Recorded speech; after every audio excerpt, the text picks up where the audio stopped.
Fala pessoal, sejam bem-vindos a mais uma aula para o nosso curso da certificação CPA 20. Eu sou o Prof. Renan Duarte e estou vindo aqui só para lembrar vocês de quem quiser ter acesso ao curso completo, com todos os slides que eu venho utilizando nas aulas, com a apostila completa, com banco de questões, com mais de 800 questões comentadas e também materiais de resumo direcionados para a revisão, cliquem no primeiro link na descrição ou então nos comentários fixados para que vocês tenham acesso a esse material completo. E no mais, não esqueçam aqui de deixar o like, se inscrever no canal e bora para mais uma aula. Falar um pouco agora, pessoal, sobre as contas externas. Olha só, elas também são chamadas de balanço de pagamentos e são os registros das transações de um país com o resto do mundo.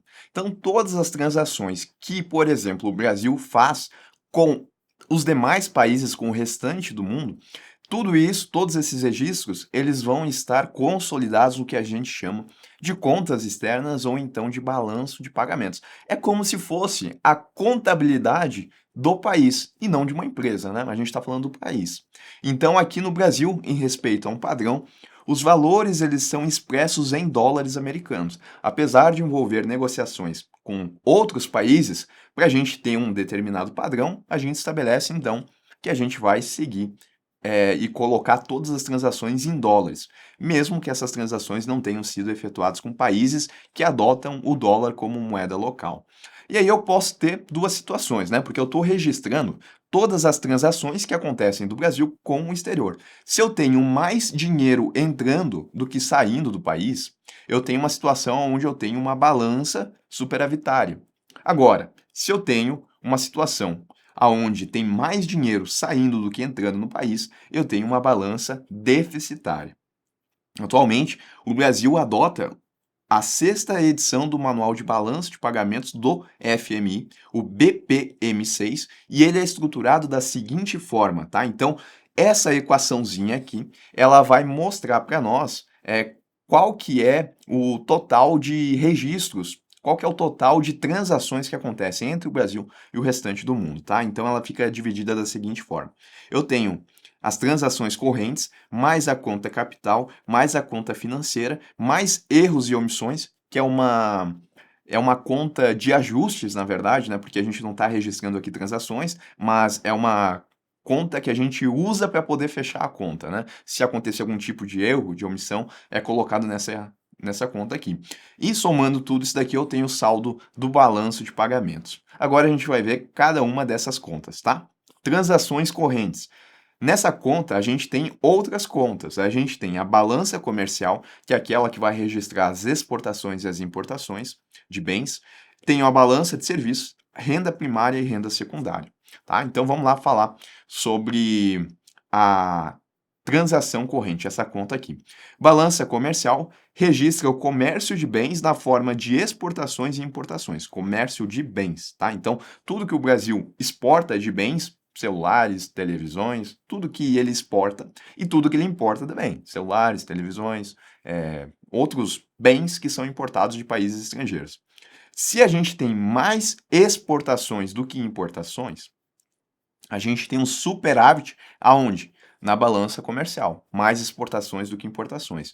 Se há mais importações que exportações, a gente tem um déficit. Aonde? Na balança comercial. Então essa é mais tranquila, tá? Balança comercial registra importações e exportações, mas do que?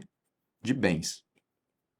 Eu tenho a balança de serviço, que registra as receitas e despesas com serviços que, por definição, são invisíveis ou intangíveis. Então não são bens, tá? Então aqui eu vou ter manufatura, manutenção e reparo, transportes, viagens, construção, seguros e também financeiros. Então, se, por exemplo, o país ele teve um gasto com um serviço de transporte envolvendo um país do fora daqui, a gente vai classificar aqui em transportes dentro da balança de serviços, dentro de transações correntes. Esse é o detalhe, tá? Então percebam que a gente vai tendo várias subdivisões. Eu ainda tenho a renda primária, que registra a entrada e saída de recursos decorrentes da remuneração dos fatores de produção, como lucros, juros e salários, tá? Então, se o Brasil ele tem que remeter lucro a uma empresa lá no estrangeiro, porque ela tem uma sede aqui no nosso país, isso vai aonde? Vai na conta de renda primária, que, de novo, está dentro de transações correntes.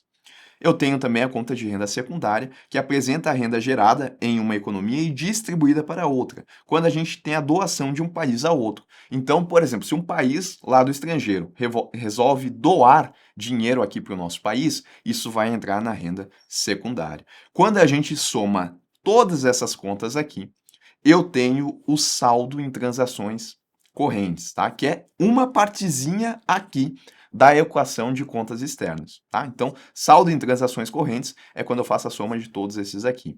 Eu ainda tenho a conta capital, que ela registra as transferências de capital entre residentes e não residentes e a aquisição e alienação de ativos não financeiros não produzidos. Recursos naturais, por exemplo, tá? Então, conta capital é essa definição: ativos não financeiros e não produzidos. São não financeiros, né? Não é como os juros que a gente viu. E transferências de capital. E eu tenho a conta financeira que mostra as aquisições de ativos, bens e direitos e passivos, que são obrigações. E são divididas em investimento direto, investimento em carteira, derivativos, outros investimentos e ativos de reserva, tá? Então a gente está falando de investimentos que são feitos em outros países ou de outros países que investem aqui no Brasil. E eu tenho também a conta de erro e omissões, que é uma conta de ajuste, em que são estimadas as transações que não estão corretamente capturadas pelo balanço de pagamentos. Então, basicamente, ela é uma conta utilizada para fechar a conta. Com isso, então, eu tenho aqui as contas externas, transações correntes, conta de capital, conta financeira, mais erros e omissões. Detalhe que aqui é uma conta de ajuste, tá? Não é efetivamente uma transação que aconteceu entre o Brasil e o exterior. Se eventualmente acontecer um registro errado, essa conta ela vai ser utilizada para que a gente consiga fechar o saldo do BP. Detalhe importante também, cuidado para não confundir. Uma coisa é saldo do BP, outra coisa é saldo em transações correntes. Isso porque muitas vezes se pergunta qual que é o saldo em transações correntes do nosso país e outras vezes se pergunta qual que é o saldo do balanço de pagamentos. Para que a gente chegue no saldo de balanço de pagamentos, a gente tem que calcular o saldo de transações correntes. E depois também conta capital, conta financeira, mais erros e omissões. Agora, para conseguir o saldo em transações correntes, aí é necessário só que eu faça a soma dessas contas aqui. Dessa forma, então, é isso que a gente precisa saber de contas externas.